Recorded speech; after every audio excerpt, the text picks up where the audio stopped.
첫 번째 머털 이슈. 자, 화학적 거세. 최근에 말이죠. 연쇄 아동 성폭행범. 여러분들 뭐 이름은 좀 들어보셨을 거예요. 김근식.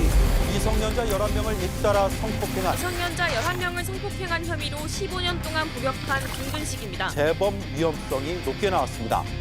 검거돼서 징역 15년형 선고받고 지난해 10월 17일에 출소가 예정이었습니다. 이 출소한다 그러니까 사실 난리가 났죠. 의정부에 간다 그래가지고 의정부가 난리가 났어요. 예. 그가 출소 후 경기 의정부시에 위치한 법무부 산하 갱생시설에 머물게 된다는 소식이 전해지면서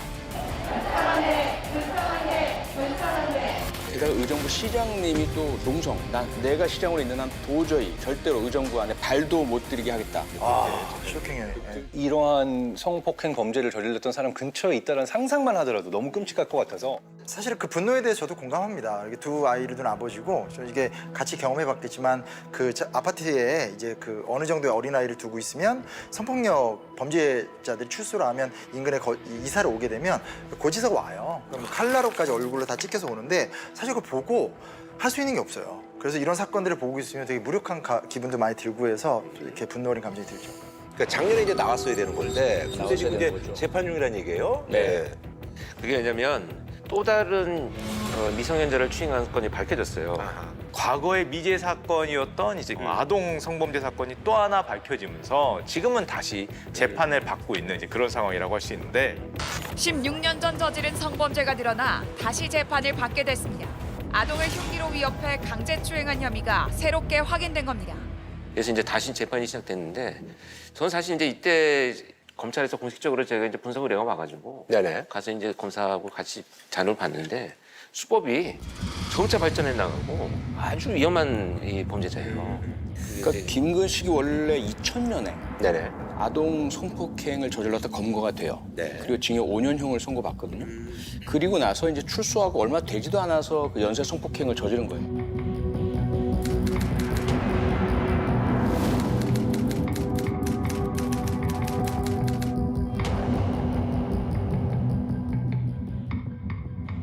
과거보다 이렇게 수법이 좀 진화된 게 뭐냐면 승합차를 사는데 자기 이름으로 등록도 하지 않고 승합차를 가지고 초등학교를 가요. 아예 그냥 작정하고 그냥 범죄. 작정하고 그 혼자 가는 여자 어린이만 보면 무거운 짐 있는데 좀 들어줄래?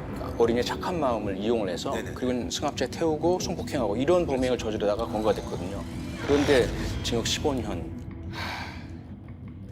징역 15년은 좀 너무 이게 약한 거 아니냐. 뭐 이런 얘기들이 충분히 나오죠. 나오죠. 네. 나오죠. 이게 판결문을 보니까 맨 마지막에 뭐라고 했냐면 이 김근식이 경찰에 공개 수배하니까 도망다니다가 자기 친구한테 나 경찰에 자수할까? 이랬더니 친구가 연락을 해줘서 검거가 돼요. 근데 이걸 자수로 받아들여서 그러겠다. 감경을 해줘서 15년형을 받은 거예요. 이게 진짜 속이 천불나는 얘기인데 이게 이제 감경사유들 이런 것들이 많이 또 해당이 돼요. 이게 이런 걸 좀 없앴으면 좋겠어요, 나는. 그래서 이제 작년에 이제 출소를 했어야 되는 건데 다른 여자가 이제 드러나면서 지금 이제 다시 어쨌든 간에 재판을 이제 받고 있는 그런 상황인데 화학적 거세가 이제 화두에 올랐습니다. 네. 오늘 검찰은 김근식에게 징역 10년형 그리고 화학적 거세를 청구했습니다.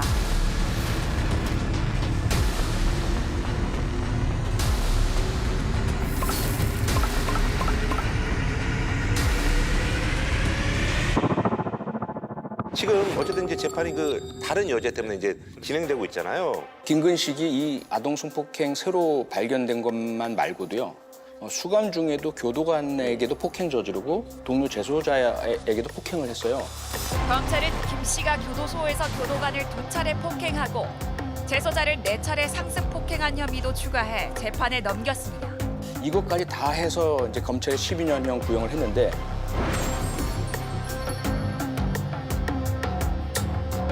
김근식은 무리한 요구를 하면서 반발하고 나섰습니다. 검찰의 화학적 거세는 도저히 받아들일 수 없다. 2006년 당시에 성범죄를 했고 어쨌든 구속된 상태이긴 했지만 7년 지금 지난 상황이잖아요. 지금의 상태가 성도착증이 있다고 단정할 수 없다. 사실은 이게 굉장히 인권을 침해하는 요소가 있기 때문에 이제 김근식 씨 입장은 화학적 거세를 원하지 않는다예요. 재판부는 성추행 2년, 폭행 1년, 징역 3년. 검찰의 구형하고 어쨌든 재판부의 어떤 이 판결하고는 차이가 엄청 많이 나네요. 말도 안 되는 거예요. 네. 게다가 이제 화학적 거세 명령은 이제 기각 일단 화학적 것에 기각이 됐죠. 받아들이지 않았죠. 화학적 거세는 그래도 뭐 법원에서 좀 받아들였어야 되는 게 아니냐 하는 건데 기각될 이유가 없다라고 보는 게 당연히 재범이 계속 이루어져 왔었고 그동안에 네. 이런 것들은 인정이 되는데 문제는 기각된 이유를 보니까 네.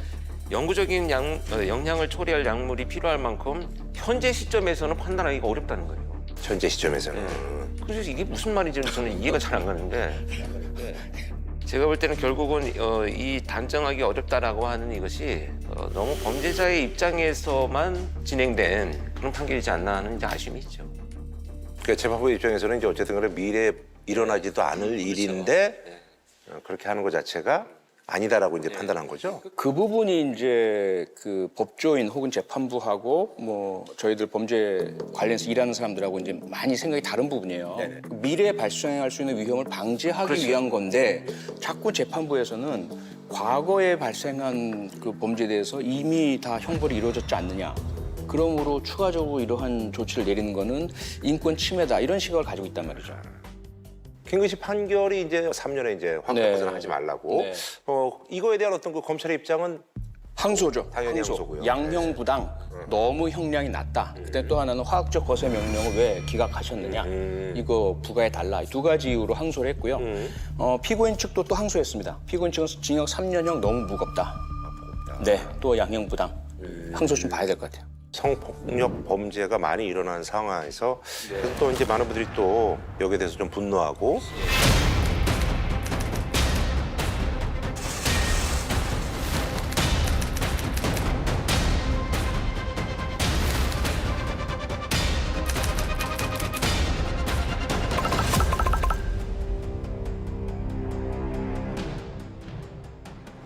진짜 많은 분들의 어떤 그 분노가 느껴져요. 그래서 이제 뭐 진짜 이거 거세해야 되는 거 아니냐, 뭐 사형을 시켜라, 뭐 이런 댓글들이 올라옵니다. 예.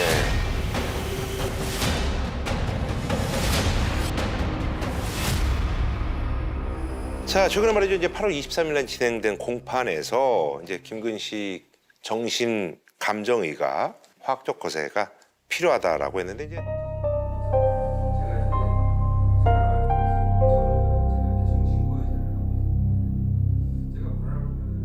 자기는 변태성욕적인 게 없다. 그러니까 주사도 맞지 않아야 된다. 이렇게 주장을 하는 거지. 감기나 이런 병들은요. 대개는 시간이 지나면 치료를 하든 안 하든 낫는 병입니다. 이런 성도착증이나 중독 같은 경우는 돌아오기가 상당히 힘듭니다. 그러니까 고착적인 쭉 가는 것이라고 볼 수 있습니다. 높다고까지는 얘기 못해도 없다고는 얘기 못하는 거 아닌가. 결국 이런 재범의 우려 또 소아성애증적인 경향 이것들은 배제할 수 없다. 소아성애증이라고 추정하고 그리고 약물 치료가 도움이 될 수 있다라고 감정했습니다.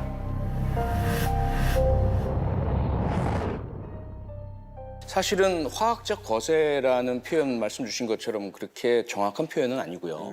정식 명칭은 그 성충동 약물 치료. 성충동 약물 치료. 그러니까 아까 말씀하신 것처럼 이제 사실 가해자인 동시에 환자이기 때문에 화학적 거세에 대해서 조금 더 과학적으로 조금 더 설명해 주실 수 있을 것 같아요. 이게 뭘 의미하는지. 테스토스테론은 고환에서 생산이 되죠. 그리고 이 테스토스테론 분비를 돕는 호르몬이 그 뇌의 시상하부에서 분비가 되는 LH, 루티나이징 호르몬이라고 하는 황체 형성 호르몬. 이게 신호를 줘서 고환에서 테스토스테론이 분비되도록 하는 거예요. 이것들이 발동하지 않도록, 테스토스테론 분비가 되지 않도록 만들면 성욕을 없애고 공격성도 없애는 그러한 조치를 취하는 것.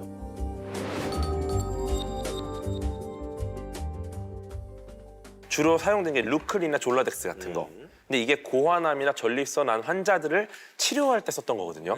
근데 재밌는 거는 이게 실제로 뭐 전립선암, 고환암에 활용되는 약물의 부작용 중에 성욕을 줄여주는 게 있는 건데 그 부작용 기전을 지금 활용하자는 거예요. 그 원래 네. 발기부조제 그런 것들도 다 이제 부작용. 맞아요. 근데 그런- 다행인 거는 이런 의약품을 발명하는 역사를 보면은 맞아요. 비아그라 같은 경우가 맞습니다. 네, 실제로는 뭐 협심증 치료제 때문에 만들다가 부작용이 있어서 이걸 이쪽으로 내자 이렇게 됐고 보톡스 같은 경우도 원래 사시 치료용으로 쓰이다가 사시 치료를 받은 분들이 다 팽팽해진 거예요 피부가. 그래서 이걸로 그럼 피부를 좀 팽팽하게 하면 되겠다. 이렇게 발전했죠.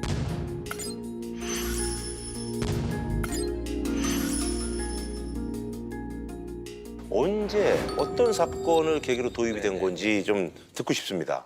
이제 가장 이제 많이 알려진 우리가 이제 분노했던 조두순 사건. 네. 조두순이 12년 만에 모습을 드러냈습니다.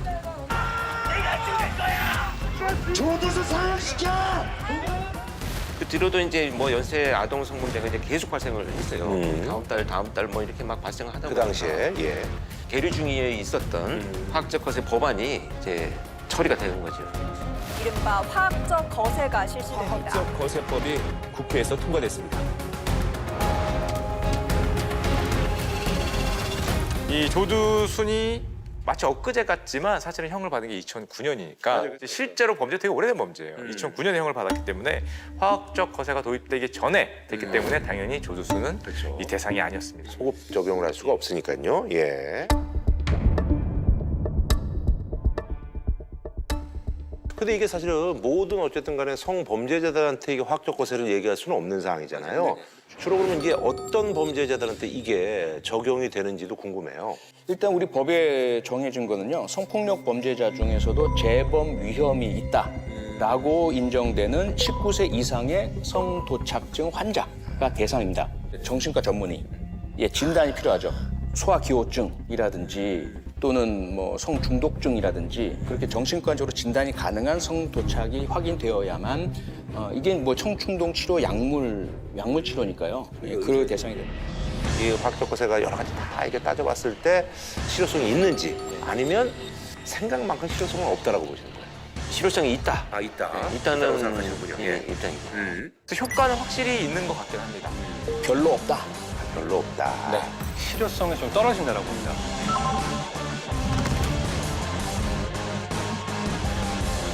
통계를 보면 그 2011년에 제도를 시행한 이후에 2021년까지 10년 동안 총 49명이 이 화학적 거세에 해당이 됐는데 그 치료 기간에 재범이 하나도 없었다는 거예요. 아하. 그래서 저는 사실 이게 뭐 여러 가지 조금 법률상의 문제가 있긴 하더라도 시행을 해서 어찌됐건 할 수 있는 모든 것들은 다 조치를 해서 막는 것이 필요하다 이렇게 저는 생각을. 조금 더 이제 과감하게 이제 좀.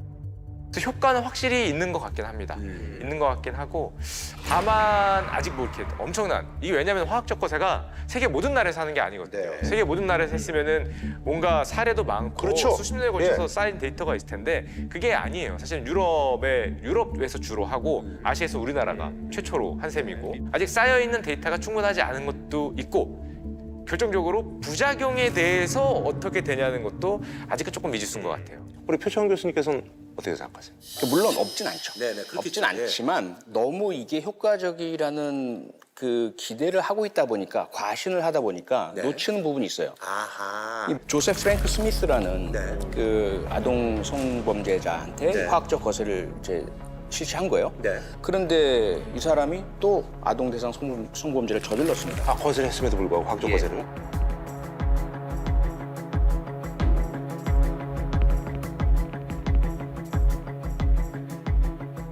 중요한 건 제 생각엔 그래요.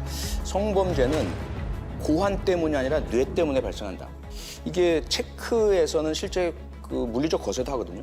물리적 거세를 했던 범죄자 중에 또 성폭행 저지른 자들이 있어요. 아, 그래요? 고환이 없는데도 무료함을 달래기 위해서 혹은 이 범죄적 쾌락을 얻기 위해서 그 남성 성호르몬 때문이 아니라 그냥 성폭행을 하고 피해자를 자기가 지배하고 정복하고 가학행위를 함으로써 쾌감을 느끼는 부분이 있단 말이죠. 거기는 저도 동의를 해요. 왜냐하면 제가 현장에서 있었던 사례들을 보면 실제 성적인 기능을 하지 못하는데도 성범죄가 많이 일어났었거든요. 근데 그런 걸 본다면 상당 부분 이제 표기 씨가 얘기한 게 일리는 있는데 어찌됐건 저는 뭐 그런 예외적인 사례들이 있긴 해도 어쨌든 필요하다 이런. 사람들이 생각하는 것만큼 실효성이 있으면 실행하면 좋겠죠. 근데 인간의 성욕도 그렇고 인간이 성범죄를 저지르는 이유도 그렇고 범죄에 있어서나 성에 있어서나 인간은 그렇게 간단한 존재가 아니에요. 이론적으로 테스토스테론 분비를 막고 내리면 해결이 된다고 생각하지만 이게 역사를 봐도요. 이게 황관 내시들이 성스캔들 안 일으켰습니까? 성스캔들 있었잖아요. 네, 이런 얘기 나오면 사실은 이제 다들 궁금해하세요. 예, 과거에 환관, 내시 요게 많이 궁금해하시게 되는데 과거에 환관 얘기 좀 해드리겠습니다. 이게 사실은 환관, 내시는 동서양을 막론하고 다 있었어요. 가장 큰 차이는 뭐가 있냐면 중국과 우리나라만 이야기한다면 중국은 전체를 거세합니다. 성기와 고환 자체를 다 없애는 거죠. 우리나라는 이제 이게 너무 지나치다라고 생각을 해서 그중 일부만 제거를 하는 스타일입니다. 또 하나 뭐가 있냐면 이제 궁궐 내에서 세자빈과 환관이 그리고 혹은 어떤 그런 식의 어떤 간통 사건 같은 것들이 종종 일어나는 현상들이 좀 생기게 되거든요. 사실은 이 성이라는 게 꼭 이게 있고 없고의 문제가 아니라 무슨 얘기인지 알겠어요? 무슨 얘기인지 알겠죠? 이게 그렇게 이 성욕이라는 게 성욕으로만 기능하지 않는다는 겁니다. 그래서 이런 것처럼 생각보다 환관 제도가 이때는 굉장히 엄격하게 시행이 됐지만 조선사회 때도 굉장한 사회적인 좀 골칫거리였다.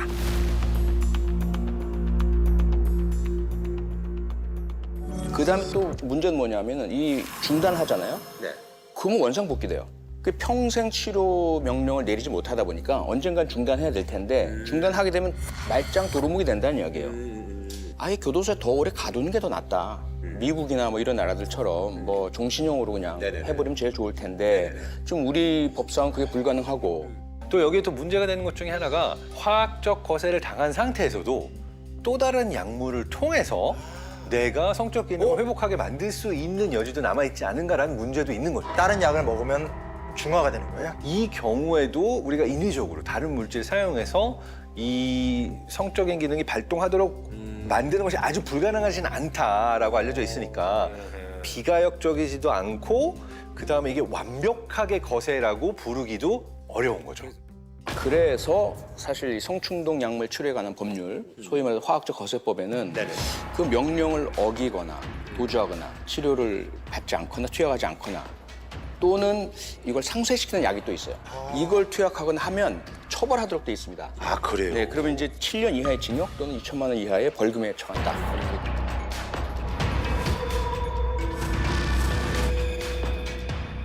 조금 뭐 15년 이런 게 아니라 그러니까 뭐 나이가 진짜 뭐 70대까지라든지 아니면 이렇게 좀 기간을 이렇게 길게 하면 되지 않을까라는 생각이 드는데 그러면 또 뭐가 문제가 있죠. 어떤 문제가 왜냐하면 이것도 약물이다 보니까 부작용이 있어요. 중요한 건 이제 이렇게 했을 때 부작용이 또 있으니까 고환이 잡아진다거나 뭐 우울증이 온다 이런 것도 있고 그리고 골다공증 같은 것들도 생겨나기 때문에 긴 시간 10년, 15년 이상 그 투여할 수 없다라는 문제들도 있을 수가 있고 그리고 뭐 비만 같은 것들도 일어나고 이러한 여러 가지 또 부작용이 같이 수반이 되기 때문에 문제가 되긴 하는데 그러니까 뭐 우리가 이제 뭐 이제 예를 들어서 이제 법원에서 이제 판결을 내릴 때 뭐 이렇게 해서 화학적 거세 10년 하게 되면 그 이제 사실은 범죄자 개인으로 봤을 때 이런 또 이제 부작용이 있을 수 있다. 그것 때문에 사실 신중해야 된다 뭐 이런 말씀이신 거죠? 그렇죠. 그래서 부작용도 있고 근데 사실 이제 그런 부작용들은 자기가 저지른 범죄 행위에 대한 결과잖아요. 그럼 자기가 책임져야죠. 그것도 형벌이라면 부작용 생기는 것까지 뭐 다 일일이 인권을 따져서 뭐. 근데 만약 이걸 대대적으로 도입한다 그러면은 이 좀 문제점이 있습니다. 이 사람이 이 약물 치료를 받은 것 때문에 우울감이 생기고 뭐 여러 가지 생기기 때문에 이거에 대해서 또 후속 치료가 또 필요합니다. 다른 치료를 더 해줘야 돼요. 와서 어떤지 상태도 물어봐야 되고 심지어 이거는 맞아요. 남성 테스토스테론을 관련된 거기 때문에 심리 치료까지 해줘야 돼요. 그럼 이 경우에 범죄자한테 비용이 들어가기 시작하는데요. 예를 들면 약물을 일단 넣어야 되죠. 호르몬 수치도 검사해야 돼요. 주기적으로 약을 받았는지 확인돼야 되고 이 사람에 대한 추가적인 조치, 뭐 심지어 심리 치료까지 했을 때 1인당 비용이 한 500만 원 정도가 추산이 된다 그럽니다. 1년에 500만 원. 1년에 500만 원. 와, 건강검진 비용이 제가 1년에 30만 원 쓰는데 아, 적게 쓰시네요. 그러니까 1년에 500만 원인데 500만 원 쓰지 뭐. 문제는 이거 매년 해야 되잖아요. 그렇죠. 이거 화학적 거세 5년, 10년 하면은 계산을 하면은 1인당 뭐 5천만 원. 막 15년 가면 7천만 원 이렇게 드는 거예요. 지금 몇 명을 안 하니까 사실 비용이 문제가 없는데 이거를 대규모 막 500명, 1000명, 2000명 막 이렇게 검사를 한다 시작하면 이제 비용 문제도 분명히 떠오를 겁니다. 근데 사실 뭐 돈이야 정말 피해를 막을 수만 있다면 범죄를 저지르지 않기만 할 수만 있다면 당연히. 그 만약에 그걸 안 해서 추가 범죄를 저질렀을 때 그 피해를 입는 피해자분의 입장에서는 아니 억만금을 줘버리더라도 사실 피해를 안 일어나게 하는 게 맞죠.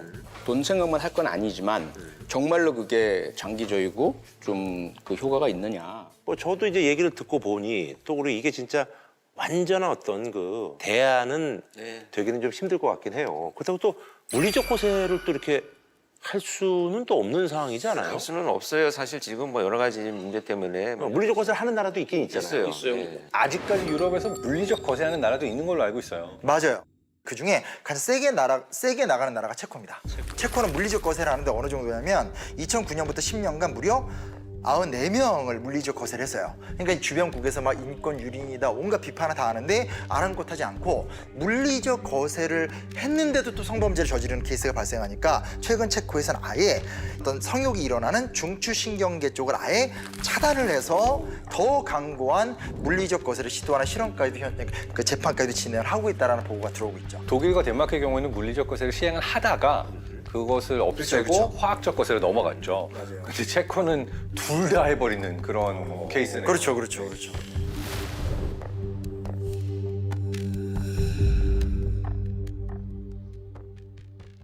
권 교수는 도입을 주장하는 걸로 알고 있는데. 저는 그냥 물리적 거세를 그냥 했으면 좋겠다 이런 생각이 그냥 현장에서 늘 그 범죄자들을 봤을 때는 야 이건 멈추지 않겠다 이런 생각이 들면 아이고 뭐 화학적 거세는 뭐 그냥 물리적 거세를 하지 심정이 그렇다는 심정 그렇죠. 누구나 그렇겠죠. 특히나 아이를 대상으로 한 이런 성폭력 범죄의 경우에는 처벌을 아예 올려야 된다. 그러니까 정말 신체적인 형벌까지 도입하면서 심리적 충격을 줄 수 있는 형벌을 줘야지만 무서워서 안 하지. 국민 감정으로 충분히 그럴 수 있을 것 같은데 그래도 우리가 뭐 범죄자도 인권이라는 게 있는데 그걸 신체를 자를 수 있을까? 물리적 거세는 조금 너무 많이 나간 게 아닌가?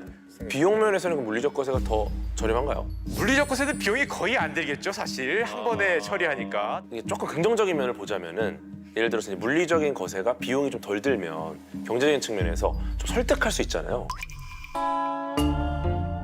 물리적 거세도 한번 좋은 옵션이 될 수 있는 이런 식으로 예를 들어서 그걸 누가 썼을까? 네. 아니 그러니까 이제 뭐 이제 자신의 어떤 그 형하고 이제 뭐 사실 이제 여러 가지 협상을 하고 형을 깎아주겠다. 그렇죠. 왜냐면 그래서 이제 외국에서는 어떤 경우가 있냐면 화학적 거세를 내가 하겠다라고 동의를 해서 형량을 또 낮추는 경우들도 있어요. 그래요. 왜냐면 포유동물 같은 경우가 그 물리적 거세를 했을 경우에 수명이 좀 늘어난다는 연구가 있고요. 아, 수명이 좀 늘어납니까?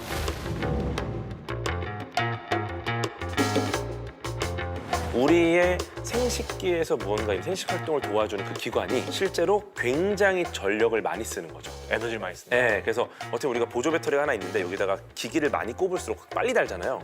우리 에너지를 많이 빼가니까 그만큼 수명에서 유리하진 않은 거예요. 근데 요거를 제거한다?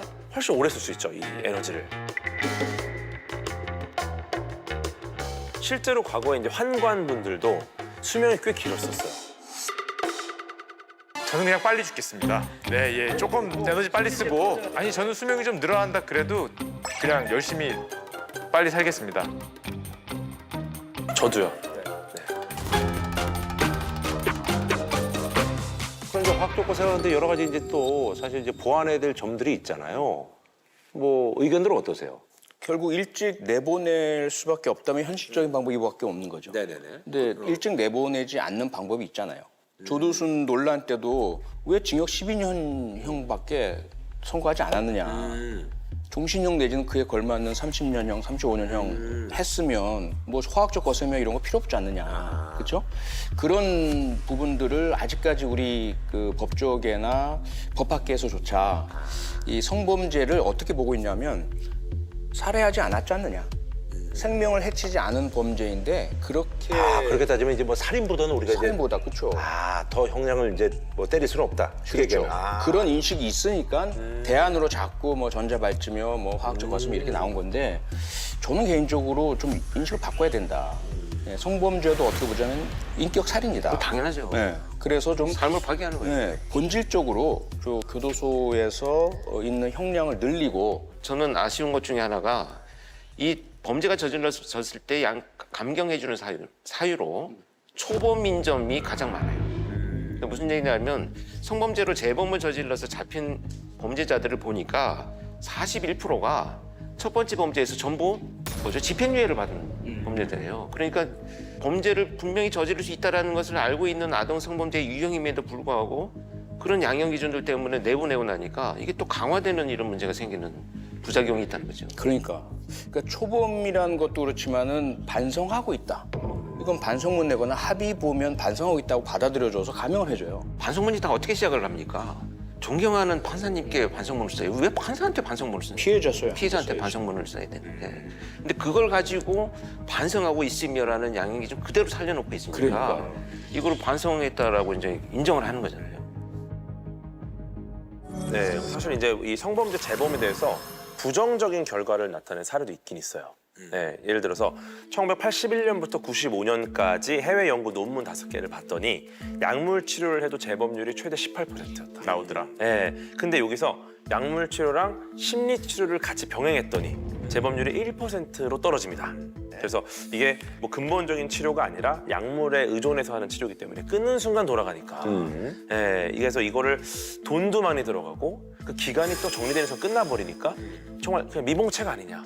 이제 캐나다 같은 데 보니까 치료를 하는 전문의가 한 명이 담당하는 사람이 범죄자가 5명을 넘지 못하도록 해놨어요. 그러니까 이제 끝까지 추적을 할 수 있도록 이런 제도적인 이제 시스템들이 이제 번이 되고 있다라는 건데. 맞아요. 뭐 화학적 거세가 모든 것의 대안은 아니니 그 보충할 수 있는 여러 사회적 제도를 같이 만들어야 되는 시점이다 이렇게 생각합니다. 사실 화학적 거세는 이름을 다르게 지었어야 한다.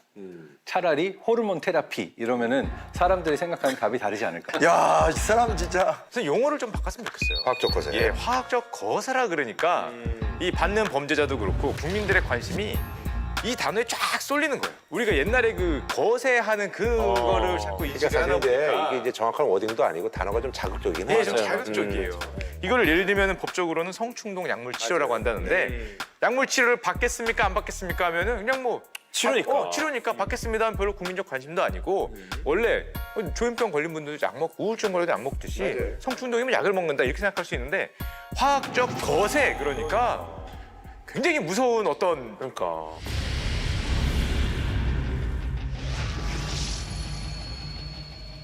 너무 거세라는 생각이 많이 있지 않나. 치료 목적으로 쓰는 약입니다. 현재로서는 대체로 다 부작용을 해결하면서 갈 수가 있는 방법입니다. 이것이 활성화되는 게 오히려 좋겠다 생각하고요. 근데 물론 신중하게 해야 되겠지만 그는 확장되는 게 오히려 나을 거라고 생각합니다.